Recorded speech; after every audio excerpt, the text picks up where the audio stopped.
Thank you all for joining us today, and it may be good morning, good afternoon, or good evening, depending what time you're looking at this and where you are in the world. But we are all delighted to be here as part of the first virtual world travel market. Delighted in some parts and disappointed in others, because of course we would rather be at Excel. I never thought I'd say I'd love to be at Excel, but we'd rather be at Excel with you all in person. But alas, this year that's not going to happen. I'm Alison. I'm the Executive Secretary from ANTOR, the Association of National Tourist Offices and Representatives.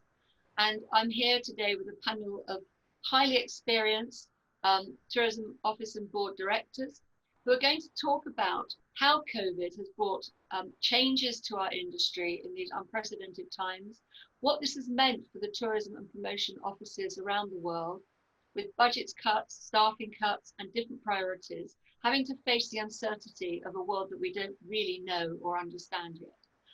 And on a positive side, how has this brought innovation and creativity to our industry, knowing our customer perhaps better and really focusing on the future sustainability of the industry, of the world, and how we can build back better and bring back better practice into future travel. So first of all, I'm going to introduce the chairman of ANTOR, Tracey Poggio, who is also the head of media and marketing for the Gibraltar Tourism Board. So Tracey, you've been working in the UK and for Gibraltar Tourism Board for 18 years. So you've almost fulfilled the first 2 decades of this century. And you are based in the UK, so you obviously very much finger on the pulse for the UK market. And one of the questions that we have for you, apart from what I've just addressed, the different issues COVID has brought to the table, how is Gibraltar maintaining their visibility and relevancy during the crisis? I'm just going to ask our panelists to mute themselves while Tracey speaks so that we don't have any unnecessary noise. Thank you very much, Tracey. Well, good morning or afternoon, whichever time zone you're tuning in from today.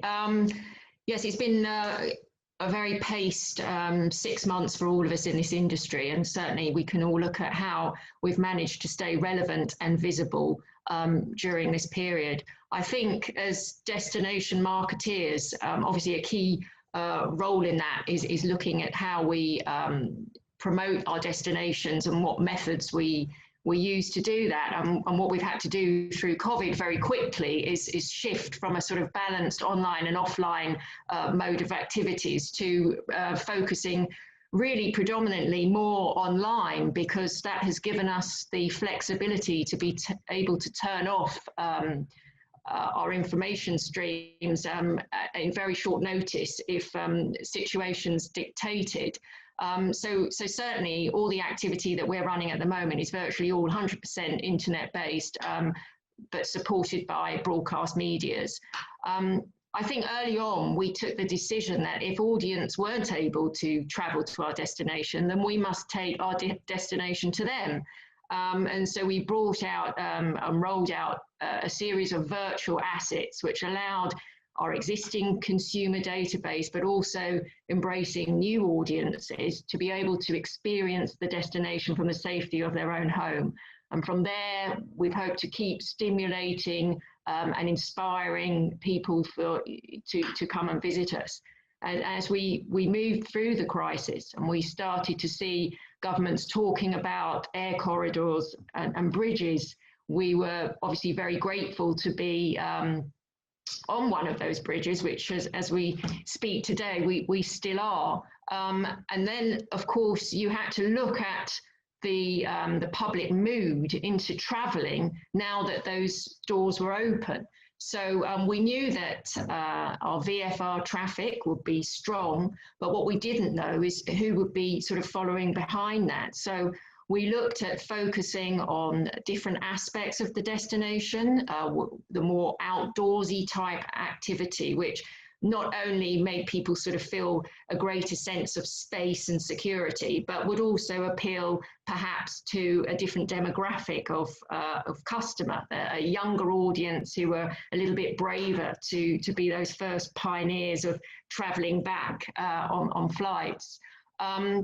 we also looked at the different audiences that would have an appeal to come to Gibraltar, and we knew that people were looking to travel a little bit more locally. So quite new to us, we ran a campaign in neighbouring Spain, just in the local vicinity. So we were saying that Gibraltar is close by, you can come and see us and still be close to home, but we'll give you the experience of being away on holiday without having to travel too far.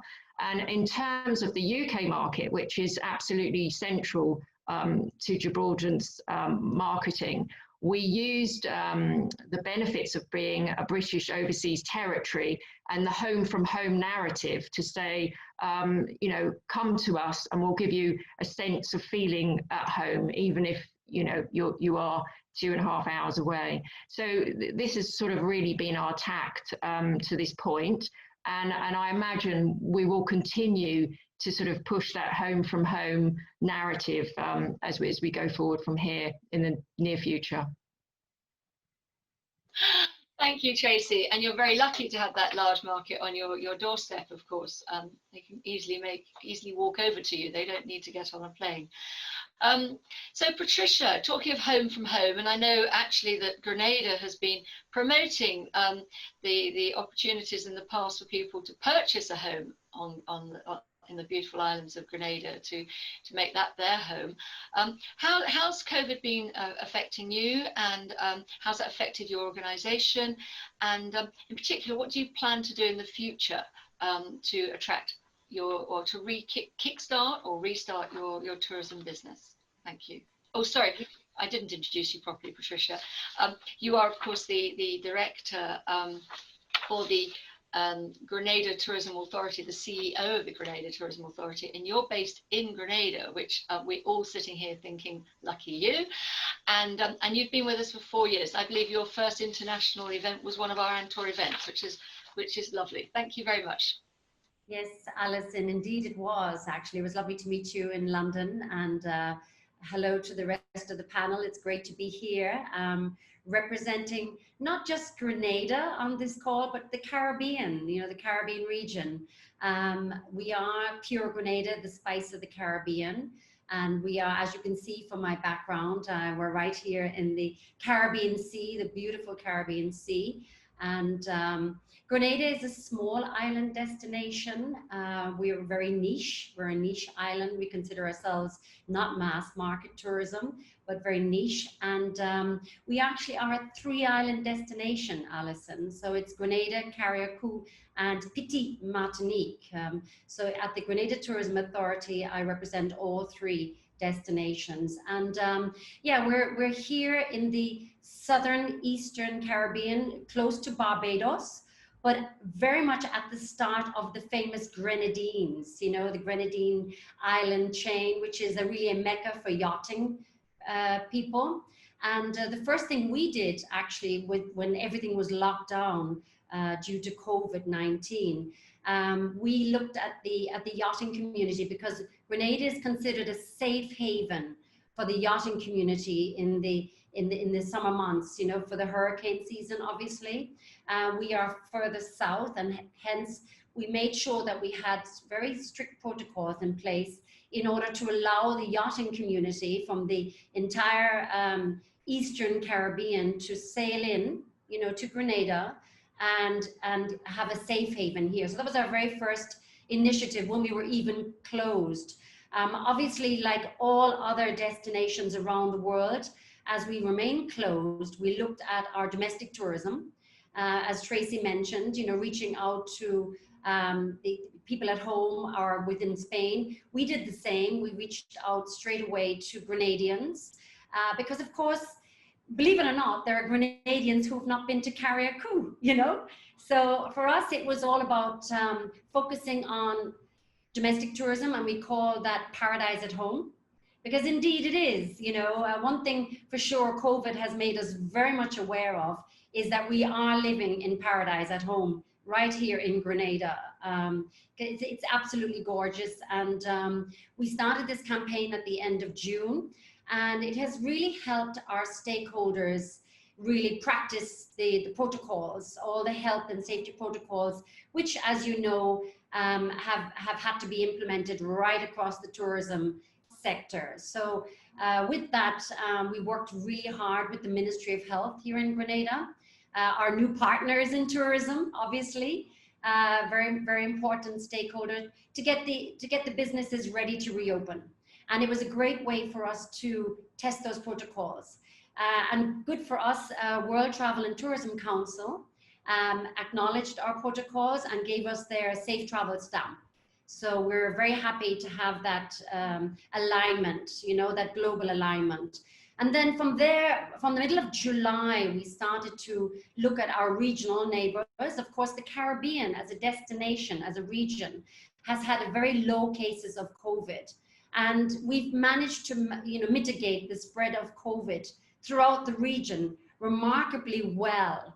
And this is a really good thing. Of course, we are island destinations. You know, it was easy for us to lock down our countries and to contain the spread. And now we're in a very good position to reopen, you know, to visitors. So here we are. Well, in the middle of July, we opened up to our regional neighbors, Barbados, St. Vincent and the Grenadines, St. Lucia, Dominica, as far as St. Kitts, and said, you know, come to Grenada, and you can enjoy Grenada like a Grenadian. Yeah, it was very easy to get here via the hub in Barbados into Grenada, and regional travel had restarted.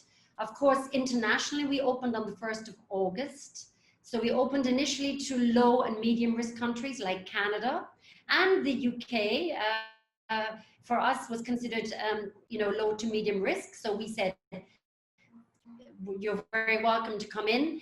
Initially, the flights were coming in from Barbados through the hub, and we launched our Pure Grenada Just For You campaign, which is very important that we share with the world. Number one, the health and safety focus. That is what everybody is looking at, and we want to assure people that when they come to Grenada, that is our number one focus, health and safety first. So we launched a campaign called Pure Grenada Just For You, and we share that with all our global markets. And essentially, we're saying right now that we're open to the world, Alison. Yes, Grenada is open to the world. So you can fly in from, you know, you can fly in from all the major hubs now, Toronto, Canada, JFK, and Miami, you know, into Grenada. So you can connect, once you can connect through these gateways. And of course, our regional hub, Barbados, has become very important to us as well. So with the resumption of flights, for us, it's all been about, you know, sharing content about the destination, as Tracey mentioned, you know, going online. And we started a campaign initially called Grenada Dreaming.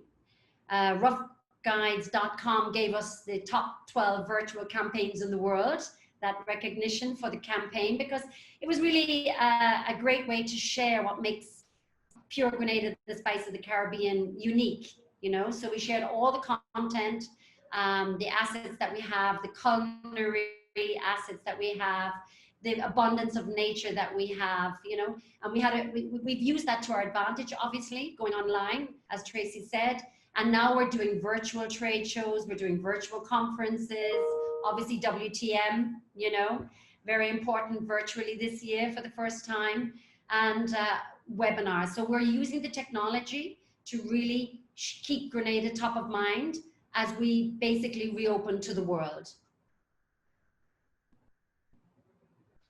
Thank you very much, Patricia. That's all very, very positive, in fact. And I've been very lucky enough to visit all 3 of your lovely islands, and would definitely recommend them. I think you were doing something as well in the future with Travel Foundation. Is that right? Are you working Absolutely. with the Travel Foundation? Yes. Yes, we are. We applied actually to the Travel Foundation for their Routes to Recovery program, and we were very grateful to be accepted. So they're giving us gratis, basically consultation on our initiatives to reopen. It's very much focused on product development, community tourism, you know, and this ties in very well with Grenada, because we as a small island destination have a lot of advantages with nature. You know, agriculture is actually very strong here, not just tourism, but, and so we play to both of these assets really. And the nice thing about the Travel Foundation is that their expertise is helping us develop our product. So we like to say right now that we're building forward in Grenada on everything we've been doing over the last few years to really build a sustainable destination and involve, you know, the community in tourism, because we love to bring people out and share the experiences in Grenada, you know. We have 5 chocolate factories, Alison, now. Oh, I know. I love your chocolate. Yes, you know, who would have thought 5 chocolate factories? So you can go out and learn how to, you know, pick the cocoa from the tree and make a chocolate bar, you know, right here in the Spice of the Caribbean. Obviously, you know, we also have rum factories, plenty of rum factories as well. And we have something special in Grenada. We have flavored rums. So we tend to use the fruits, you know, of the island, because we have an abundance of local fruits.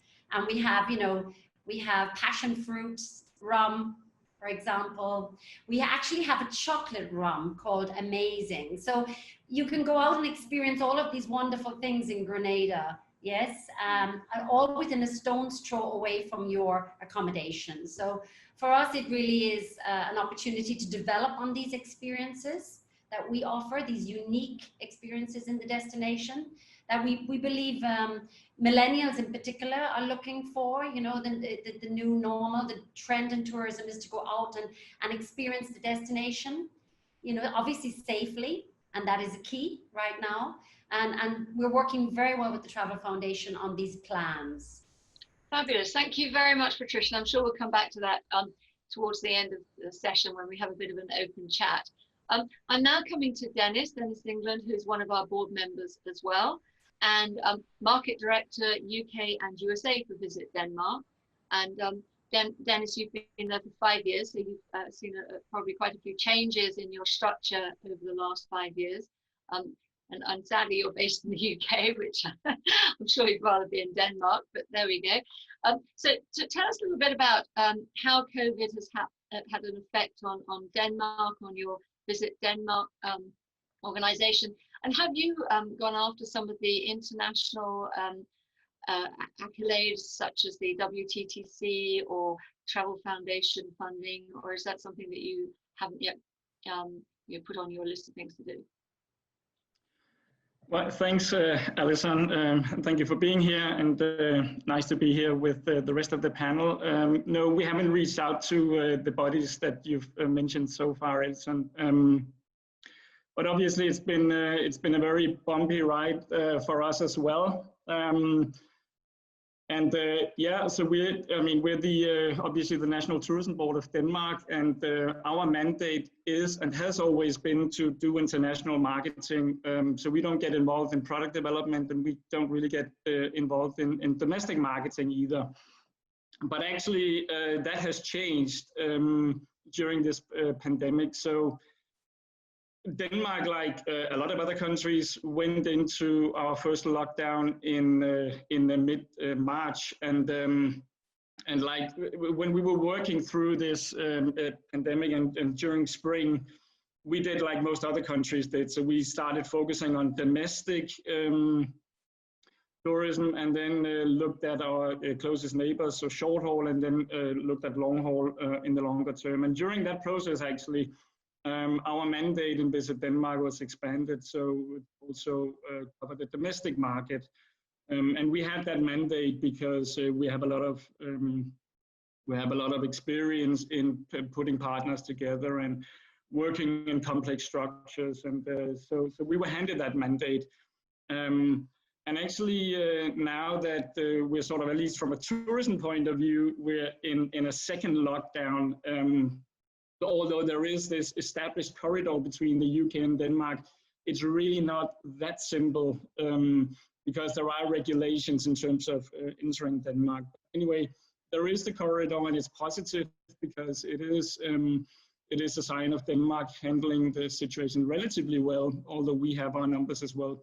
But anyway, moving into this sort of second lockdown, we we've been handed an even bigger mandate within tourism. So we still have the international marketing mandate. We run the domestic mandate as well, and now it's going to cover both leisure and MICE. So I think in that respect, it's been an interesting time for us as an organization as well. And I think this situation has treated different NGOs in different ways. So I think what we can say coming or being in this situation now is actually, I think we've sort of expanded our license to operate. And I think that's been quite an interesting sort of experience, because I think that license to operate is not necessarily always very clear.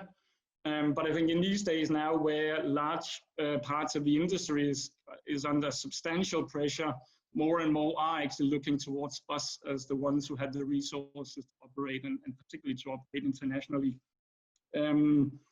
So some learnings from this period, I mean, like for everyone else, it is absolutely and completely unprecedented times.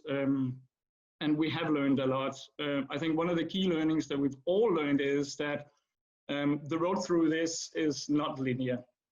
I think we all during spring had this idea that this is going to be sort of a linear transition where we get through the pandemic, we get out, and then we sort of build gradually. But obviously it hasn't been like that.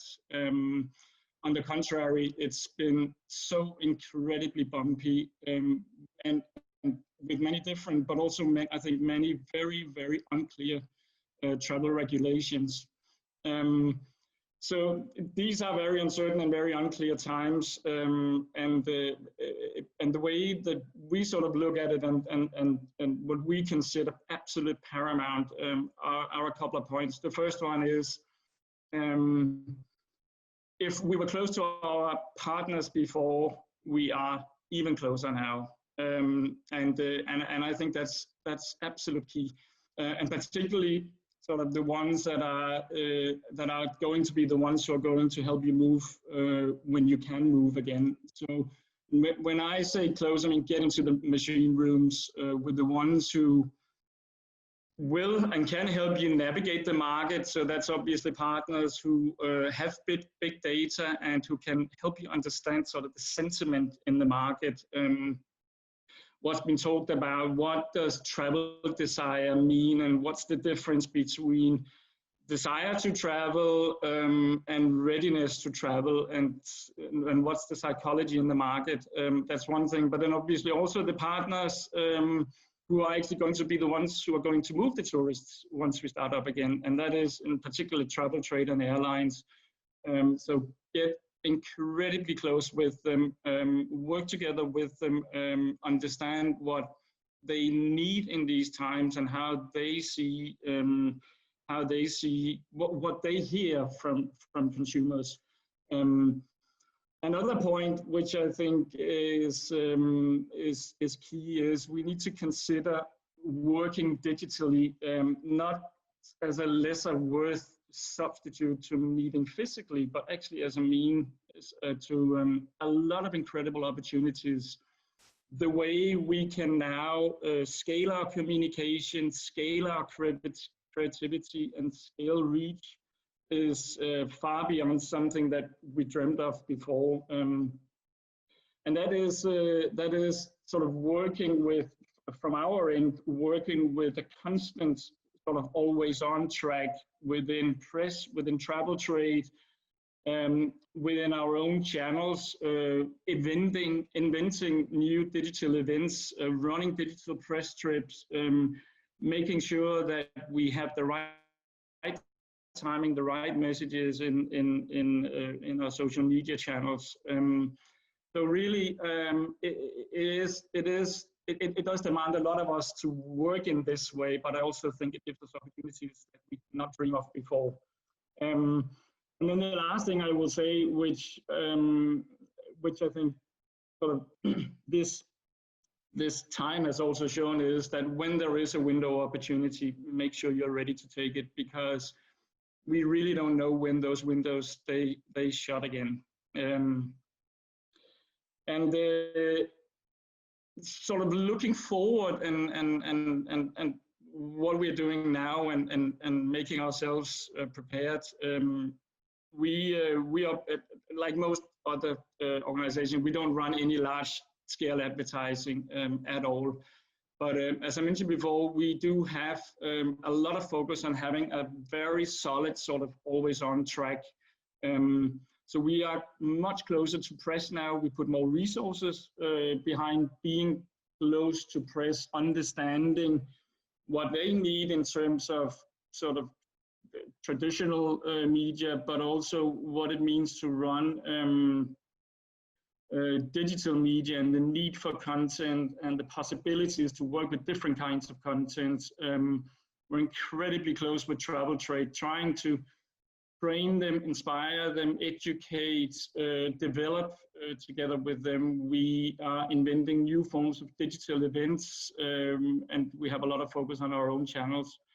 And then at the same time, we are preparing to run out larger scale advertising campaigns once things open. And right now, making ourselves prepared for that means really trying to understand what our audiences will be, because there will be, once we open up again, we will obviously open up in a different way than when we close down. So not everyone will travel at the same time. There will be people who will be the first ones to get on a plane and travel, and we need to understand who they are. There will be a lot of people who have traveled, have a desire to travel, but there will also be a lot who are not sort of mentally ready to get onto a plane and to do that.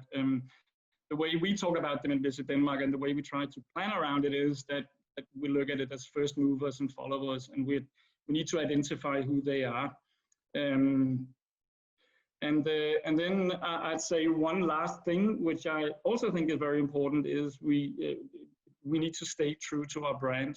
I think to a large extent, what our audiences liked about us before, that will also be what they will like us for afterwards. And in that, I also mean don't be tempted to sort of sell out. I think the first ones back in the market, they will be there for the experience, and they will not be driven by price. So that's sort of how we try to navigate this, and more than anything, that's how we also try to make ourselves prepared. With that, I truly believe that things will swing back again in 2021, and I certainly look forward to being part of this amazing industry many years ahead. So thank you. Thank you very much, Dennis. There's some very important insights there that you have shared with us. And last but not least, before we go on to our discussion, I'm going to introduce Gabriel Dorch, who's also one of our board members and is the Head of Travel Trade for Visit Sweden. Therefore, I'm assuming, well, I know one of your neighbours, Dennis, freshly back from Sweden, having had the luxury of spending most of lockdown out there, I believe, back to the UK. So how are things going with you, Gabriel? You've obviously seen two different countries in quite close quarters that you can perhaps give us a little bit of insight in. And I know Sweden's been very, very visible out there, as has Gibraltar and Grenada and Denmark in the travel trade. So how's COVID affected you and your arrangements? Well, first of all, thank you, Alison, for this great initiative from ANTOR the UK, and also good morning and good afternoon to everyone listening in, depending on where you are globally. Well, media-wise, as with many countries, we have, of course, faced some ups and downs since March earlier this year. And it's a fine line we tread, focusing on travel inspiration for when things ease, whilst at the same time satisfying media hunger for destinations where travel is still possible. Ever-changing perception of Sweden in media, well, it was positive, then it was negative, and then it was positive again. And particularly since we've been on the travel corridor list, constant challenge to inspire consumers and the travel trade alike. As soon as the requirement to quarantine on return from Sweden was lifted back in September the 10th, the floodgates opened, I'd say. There has been a lot of interest in filling the few press trips we've been looking to run, and for inspirational information for commissioned articles. All news is certainly good news from a travel perspective in the face of this year's "Sweden is doing things differently" headline across global media, I'd say. It had everything: a good hook, totally different photographies showing streets that weren't deserted, an ongoing timing angle as the pandemic progressed, plenty of facts from our chief epidemiologist, Anders Tegnell, attracting human interest stories. And this is, of course, relevant for all of us. We received a lot of inquiries from media looking for statements and comments. Of course, our remit is not government policy or to comment on it, but simply to support their decisions. And this was good, though, as it reflected an ongoing interest to Sweden as a travel destination. Beyond this, and before Sweden was on the green travel list, we responded in much the same way as other DMOs, sort of hashtag when the time is right. We ran an inspirational empathy YouTube message from Sweden with love, and as the time went by, also another one entitled Sweden Has Space. This year, we have an increased focus on, where possible, including details of our tour operators in news releases as a way to reassure travelers that their safety and security is paramount. Would also like to add that historic focus on Swedish nature, design and sustainability has come into its own during the COVID-19 pandemic with our Sweden Has Space campaign. Many of our most unique and beautiful, authentic and sustainable places to stay and things to do are situated in the heart of the Swedish nature, and the nearest neighbor might be like 2 kilometers away, not 2 meters away. The likes of the Tree Hotel, for example, many of our Sami eco lodges or award-winning Sami eco camps, such as Sapmi Nature Camp in Laponia, Swedish Lapland, are simply places where one can relax and recharge with ease. Certainly in the last few months, the media have picked up on this and our tour operators are seeing the benefits. We had calls from 2 tour operators yesterday, I would say, alone, saying that bookings from Sweden and especially regions which focus their messages specifically on Swedish nature, like Swedish Lapland and West Sweden, are incredibly, and they've sold out of their allotments and lodges. We've had other tour operators saying that they can't get spaces even. It's proving to be quite a positive moment for us, and fingers crossed it continues. People are sort of waking up to the fact that Sweden isn't only about Northern Lights, ABBA and meatballs. It's a place which has so much to offer, especially when a visitor just want to get away from it all. And also from an outdoor design concept to a sustainability focused dining experience, tucked in the woodlands to midnight paddleboarding, there are a number of atmospheric experiences that bring visitors into the natural surroundings. From a 1-bedroom former observation bunker to a new lighthouse hotel and floating cabins, people are seeing all of this with fresh eyes, and now it's making them think. Especially whilst we remain on the UK government green list. Also, some research we did back in 2017 with our 72-hour cabins show that even just 20 minutes in nature is enough to lower stress hormone levels. One of the many benefits of outdoor holidays, which are known to improve both mental and physical health. Spending time in green areas has positive impact on several health conditions, such as lower blood pressure and cortisol and heart rate. And we found that highly stressed individuals can have their stress levels lowered by as much as 70% by spending time in nature and in a country like Sweden, where 68% of the country is covered in trees. Nature is abundant.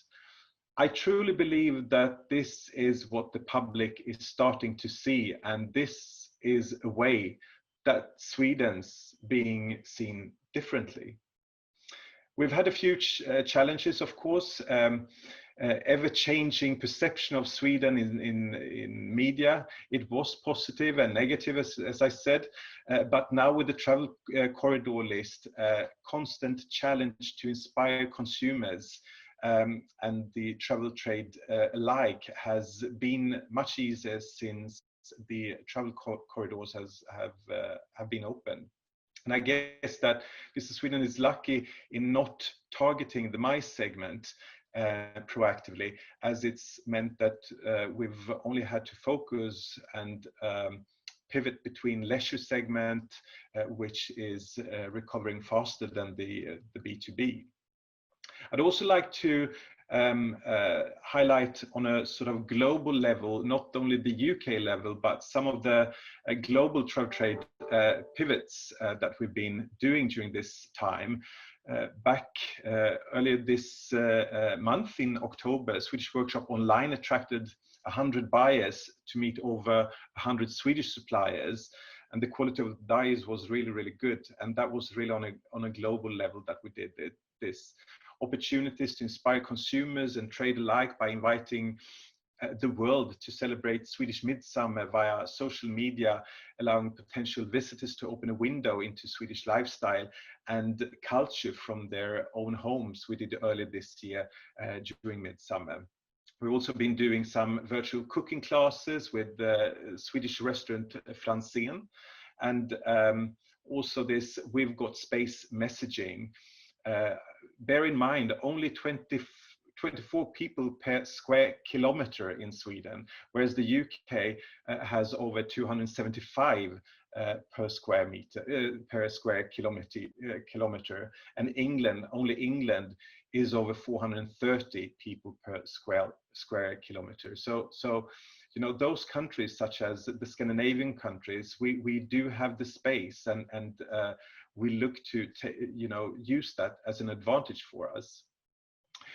Looked inward and undertaken internal projects to digitalize our products and increase the numbers of viable DMCs is also what we've been doing.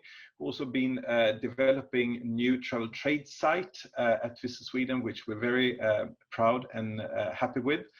Visit Sweden is also developing travel trade inspirational assets to enable the trade to promote Sweden with more ease, and also developed domestic focus to get Swedes to explore their backyard even more.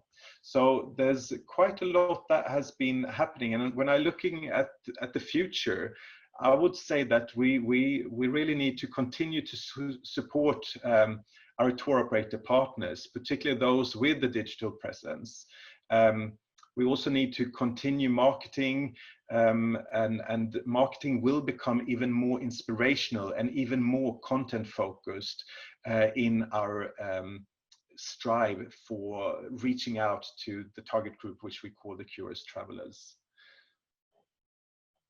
Yeah, so I just like to finish off with it is a tough time that we're going through, but I think that together, we as tourist boards, we can absolutely highlight the interest for travel and the interest for dreaming and being inspired to travel when the time is right. Thank you very much, Gabriel. There's lots of information for people and examples for people to take away with them from Sweden as well. So now that everybody's had a chance to discuss what they've been doing and some ideas for the future, I'm going to go around again and let you maybe make an additional comment or ask a question of each other. There's some inspiration come from each other there that you might want to share. So Tracey, having listened quietly to your three colleagues here, is there something that you'd like to raise or ask? Well, and firstly, I'd like to applaud everyone and say that you've all done a marvellous job, because I certainly want to visit all of your destinations.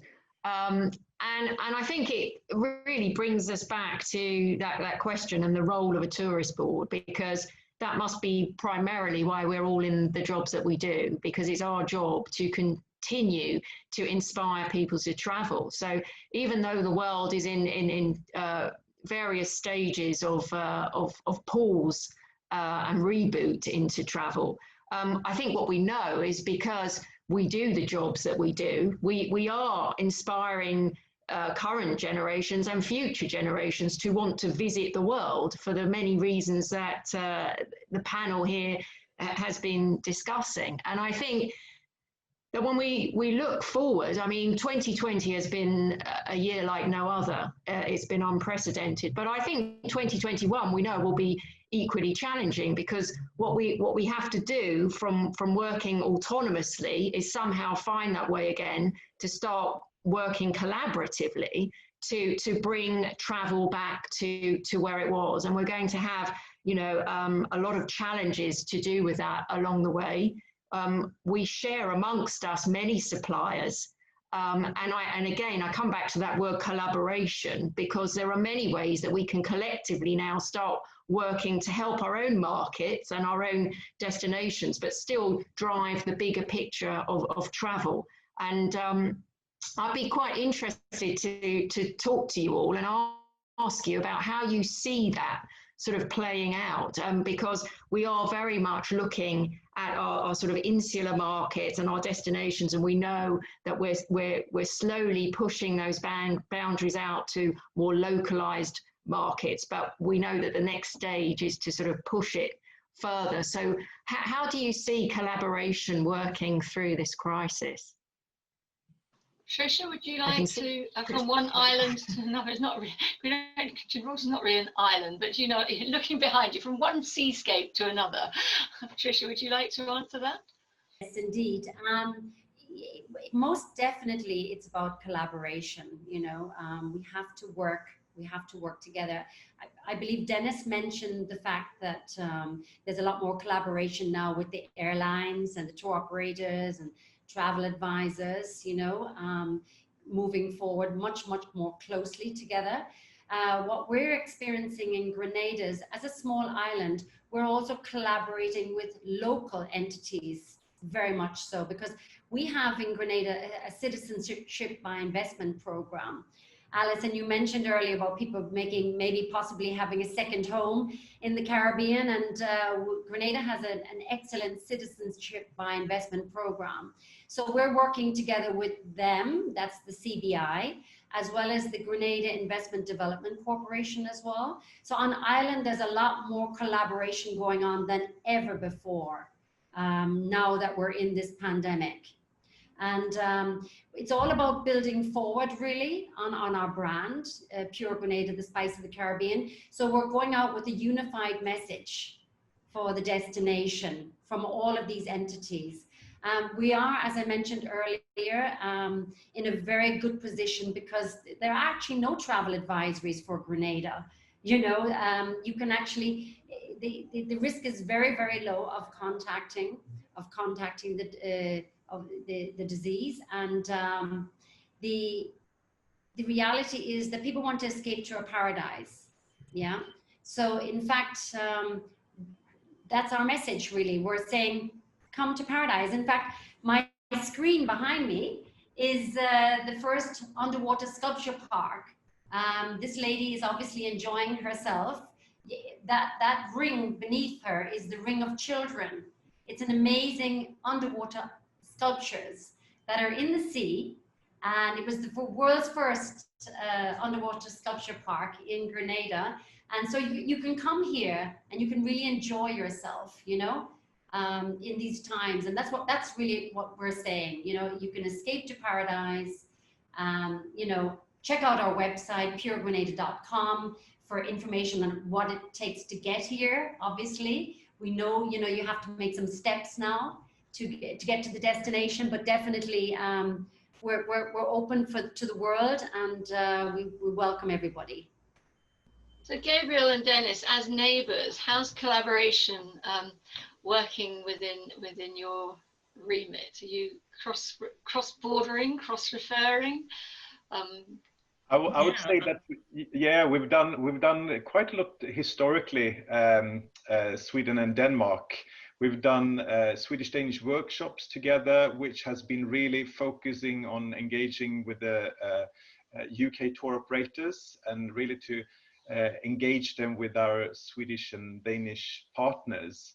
And I would also say that now when Denmark also joined the green list, that is a massive benefit for Sweden as well as British visitors. They can go and visit Denmark, and also as Copenhagen Airport is very close to the southern parts of Sweden, you can easily fly into Copenhagen Airport and explore southern areas of Sweden. So in that sense, we do absolutely have a joint hub there. Dennis? Yeah, no, absolutely, I agree. And we are also with the bridge physically connected, but also, I mean, we're in so many ways we're alike. So we also work with the same sort of important themes when it comes to tourism. So sustainability is a very important thing for us, but also the classical things about gastronomy and architecture and our history. I mean, we have the royal families are they're part of the same family, and so we're tied together. We all have those. yeah, true. That's true. But yeah, no, we're like brothers and sisters, so we like each other. But the fiercest football matches are between Denmark and Sweden. So it's like two good brothers. Yeah. I would also like to add on there to what Patricia said. You know, working more collaborative. It's than we've ever done before. You know, with Swedish brands, for example, and agencies to promote the Swedish lifestyle. It's a lifestyle that the world is looking to more than ever right now at the moment, and that is also shared with our neighbors in Denmark. And our love for nature and the outdoors, locally sourced food, just like you said, Dennis, and working sustainability means that we are maybe more resilient to changes happening around the world, and more resilient to the stress of today's world. Now more than ever, it's Visit Sweden's job to highlight this and show that that visitors to the country can have a little piece of this, and for as long as they stay with us. So none of you have made mentioned specific changes to your infrastructures, other than I'm guessing that the provision of good content is extraordinarily time consuming, and therefore it's almost an increase in hands on deck, sourcing and resourcing and creating that content. If there was one thing that you're thinking of looking at the future, what is the one thing that, and I'm going to go back to Tracey and then go around the screen as opposed to the table. What's the one thing, Tracey, that you are planning to do for the future that maybe you would not have thought you would be doing 12 months ago? Well, I would say that as a destination, and a small destination that Gibraltar is, we've always worked fairly autonomously in a tourism department. And what the crisis has given us an opportunity to do is really sort of embrace Gibraltar as one whole entity and look at all of its economic streams, to look at the finance opportunities there. So we're working collaboratively with that department to talk about just the many reasons why someone may visit the destination and benefit from a whole range of reasons to go there. And as Patricia was talking about before, going to Grenada as a homeowner, excuse me, and I also working with the environment. So the green issue is something that is on all of our agendas now, and I think that will be accelerated forward. And there's far more opportunity to be involved in how that moves forward. By giving the intel that we have as destination and tourism marketeers as to how products should evolve and be developed, I think that will have a lot more focus to it in the immediate future. And Patricia, thank you very much, Tracey. I'm sure that's very much resounds similar things for everybody else. But Patricia, is there anything else that you can? Most definitely, Alison. We are very focused on innovation, really using technology now. You know, pure Grenada, the spice of the Caribbean. You know, it's important that we build brand awareness and let the world keep Grenada top of mind. So for us, it's all about sharing content, and what better way to do it right now is than virtually, you know? So we really want to take advantage of the technology that's there. We were obviously looking at it, dabbling in it as it were, but this is definitely accelerating it now, because we would love to be able to take persons to explore Grenada virtually. Yeah, and build that appetite for the destination to come then and experience it in reality. So for the next 12 months, for sure, we want to put all of our, especially our public attractions, you know, and we want to lead by example so that the private sector will come on board as well, and they realize, you know, I've got this amazing product and I can share it with the world. One good advantage, of course, of digital is that your audience is truly global, you know. And we even started, we had a virtual fam trip this weekend with Black travel writers from the UK, and I think that was absolutely fantastic. They got to explore Grenada thanks to my colleagues here at the Grenada Tourism Authority. Together we're really, you know, using technology, and more than ever, and the more we can apply that in the next 12 months, the better. Fabulous. Gabriel, what's your one thing you're going to be doing next year that is new for you? Well, I would say that, I mean, the role is still to promote and market Sweden whilst supporting tourism businesses and ensuring that they are adaptable, flexible, and relevant in the new world that we find ourselves in. And also here, using digital channels, using digital technology, all that has really come to, you know, to focus. We've seen so many webinars that have been, you know, a channel for inspiration. We've been targeting travel agents via social media with our webinars, and we've reached over 20,000 with over 1,500 full video plays collectively since March. So I think that is something that we will take with us from this pandemic, that there are possibilities to do our job even much more smarter, using the new technologies even more.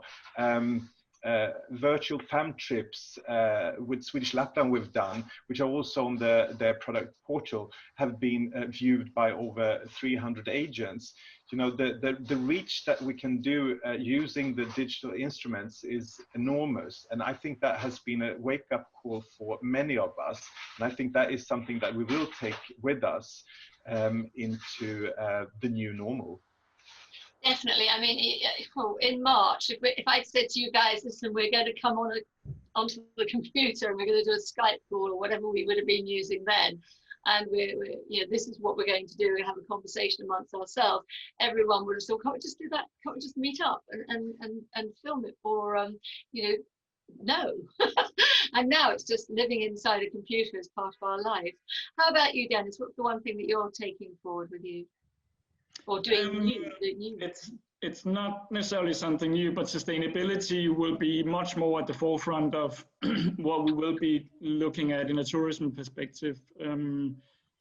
I think it's, and when I say sustainability, it's not just about climate, it's about sustainable society models and livable cities and other things. And we will put more emphasis on that in a tourism perspective. The challenge is to translate all these things into something that's perceived relevant in a tourism context for people. But I think these times have certainly accelerated. I think the need for it, but also the opportunity to work to put more emphasis on it, and that will be something that we will look into. I think it's important. I think as consumers, we will be inspired by destinations, but we will also look at them in a different way, and we will expect them to be responsible on a number of things, and I certainly think times like this has emphasized that. Absolutely, and if anyone hasn't seen, anyone watching this or anyone on this call hasn't seen David Attenborough's call to action, they need to watch it, because it is a real wake-up call, and it really does affect everybody, in particular in tourism. The planet just simply won't be there if we don't make an effort to change our ways. So thank you all very much. I think there's been an awful lot's been covered, from the importance of brand to the use of innovation and creativity and content, to getting to know the media and the travel trade really, really well, getting to know your customers so well that they wonder how you know them so well. And that really helps, obviously, with working together, working with outside agencies, such as WTTC and Travel Foundation, and I know there's a numerous list of people out there trying to help every destination that they can. Collaborating, which ANTOR is the perfect example of collaboration, and we've seen this even more this year, and will do going forward. But I do think, ending on that note of sustainability and responsibility, and looking at a blank piece of paper, which we almost are, for the future of travel and tourism, is something that hopefully we can leave with everybody to think through during World Travel Market. So thank you all very much, and look forward to seeing you again soon. And thank you to the audience for listening to us. Thank you. Goodbye. Thank you.